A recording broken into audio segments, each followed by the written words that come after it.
कैसा कामदेव जानात्री से मैं मरहूं कही के। शिव जी तपस्या तो ना कोई मामूली जी, एक तो साधु सन लागे जान, अब बिगड़ गए नहीं तो कर बाबा नहीं छोड़े, वो हमें बता दे।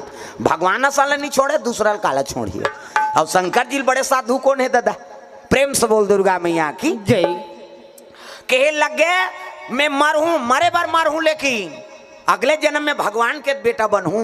ऐसे कही कामदेव और रति दोनों चले लग गए कहाँ? शिव जी दरबार कैलाश पहुंचे लग गए। हरि ओम नमः शिवाय, हरि ओम नमः शिवाय, हरि ओम। ये बजाय करो ना, वो चुप्पे हो जाते तुमान। ये ताली जब तक नहीं बाजी मोला अच्छा नहीं लागे। कथा कहानी जबकि तुमन ताली बजाऊ उतकी निकल ही।